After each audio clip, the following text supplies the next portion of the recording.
Civilian Black planong dumalaw at magdala ng tulong sa mga biktima ng lindol sa Mindanao. Bayan, pinasusumite ang audit log ng Project and Contract Management App ng DPWH. At program fans sa GAA dapat tanggalin. Personal na ininspeksyon ni Public Works and Highway Secretary Vince Dizon ngayong araw ang Bukana Bridge sa Davao City. Ito ay matapos makitaan ng sira ang tulay matapos ang magnitude 7.8 na lindol sa Sarangani. Ngunit sa isinagawang assessment ng DPWH, wala naman na silang nakitang crack sa tulay liban sa mga nasirang semento na hindi bahagi ng structural nito. Ongoing na yung repair, minor lang. Yung mga simento lang na hindi naman structural, medyo bumigay ng konti. Pero kasi syempre, gumagalaw yung buong tulay. Up sa General Santos City Airport. Personal na nagtungo doon si Transportation Acting Secretary Giovanni Lopez. Sa mga larawang ibinahagi ng DOTR, makikitang natanggal ang kisame sa bahagi ng check-in counters at sa boarding gate. At may mga natanggal ding tiles sa loob ng comfort room ng paliparan. Nananatili itong sarado sa ngayon para sa commercial flights at tanging government at humanitarian flights lamang ang pinahihintulutan para matiyak ang patuloy na kasunod ng utos ni Pangulong Ferdinand Marcos Jr. Suspendido ang klase ngayong Martes, June 9, 2026 sa ilang lugar sa Mindanao kasunod ng magnitude 7.8 na lindol na tumama sa rehiyon kahapon, June 8. Sa South Cotabato, mananatiling suspendido ang pasok sa lahat ng antas ng paaralan sa buong lalawigan habang may pasok naman ang mga empleyado ng pamahalaang panlalawigan para matiyak ang mabilis na post-earthquake response effort sa lugar. Idineklara naman kahapon ng Alabel Sarangani Province ang class suspension sa loob ng 72 hours o 3 araw, ngunit hinimok nito ang mga paaralan na magsagawa ng alternative learning modalities na maaaring magamit sa panahon ng emergency. Wala rin pasok sa mga paaralan sa Cebuco, Zamboanga del Norte, maging ang trabaho sa mga tanggapan ng pamahalaan maliban sa mga nasa emergency response, disaster management at health services. Nakapagpadala na ang Armed Forces of the Philippines ng mga sundalo sa mga lugar sa Mindanao na lubhang naapektuhan ng magnitude 7.8 na lindol na tumama kahapon. Tutulong ang mga ito sa isinasagawang search and rescue operations. Gayon din ang iba pang humanitarian assistance sa mga kababayan natin na naapektuhan ng kalamidad. Ayon kay AFP Chief of Staff General Romeo Browner Jr., bukod sa puwersa ng mga sundalo, nag-alok na rin ng tulong ang iba't ibang kaalyadong bansa ng Pilipinas para sa mga nasalanta ng malakas. Inihayag ni Senator Sherwin Gatchalian na mayroong sapat na pondo ang pamahalaan para sa mabilis na rehabilitasyon. Kabilang dito aniya ang halos 20 bilyong pisong alokasyon mula sa National Disaster Risk Reduction and Management Council o NDRRMC Fund para sa rekonstruksyon ng mga pampublikong gusali.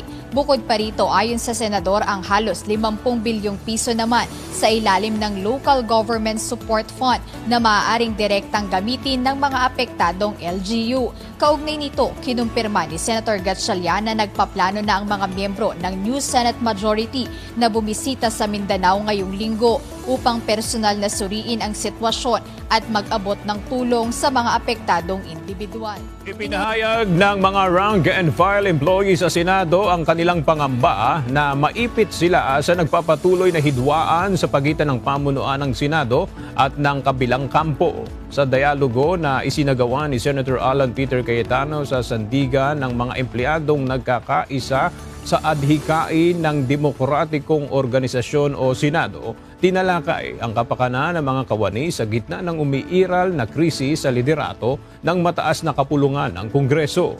Una nang binigyang diin ng senador na wala siyang intensyong pilitin ang mga ito na pumanig sa kanya, kundi ang manatiling tapat sa katotohanan at sa integridad ng institusyon. I have faith in the Senate staff that they should listen to all sides. But I don't want to disturb. Hindi civil war ang gusto namin. Ang gusto namin, manaig sa Senate ko, ano tama, kung ano mali. Dalawa umano ang Senado na mayroon sa kasalukuyan ayon kay Senator Alan Peter Cayetano. Kasunod ito ng tila hindi matapos-tapos na gulo sa liderato ng kapulungan. Ayon kay Senator Cayetano dahil sa hindi pagbibigay daan ng kampo nila Senator Sherwin Gatchalian, tila nahati na ang institusyon. So, apparently, because ayaw nila pumayag, dalawa Senado natin ngayon. You have the Senate of the Philippines and you have the Senate of Malacanang. Dahil dito, nagkaroon din umano ng dalawang bersyon ng Senate Blue Ribbon Committee. So yung Senate of Malacanang had the hearing kanina and you have two Blue Ribbons Committee. Yung isa ay Committee de Absuelto na ang kanyang main work is paano i-absuelto yung mga high officials ng ating bansa at yung isa naman na seeking the truth. Kaugnay nito, hinimok ni Senator Cayetano ang Senado na bigyan ng pagkakataon ang 18 nagpakilalang bodyguards ni dating Congressman Zaldico na sila umanong may hawak ng mga video, dokumento at matitibay na ebidensyang may kaugnayan sa issue ng flood control projects. And now that it is very clear to us that the biggest ever corruption scandal is the flood control scandal, if it's acceptable to us that we witnessed this morning the biggest cover-up committee hearing of our generation. So I really want to avoid sa dami ng problema ng ating bansa that we have to write land bank, maipit yung sweldo ng mga empleyado and everything. And I'll never bend the law, nor will I bend the Constitution, but I will bend backward for our employees para hindi sila maipit sa gulo for as long as it doesn't bend the law. So Bagamat may pangamba ay naniniwala pa rin ang legal counsel ng 18 dating sundalo na nagsilbi umanong mga bodyguards at taga-deliver ng pera ni dating Congressman Zaldico na hindi nawawala ang kanilang kredibilidad sa kabila ng pagbawi ng mga ito sa ilan sa kanilang pahayag.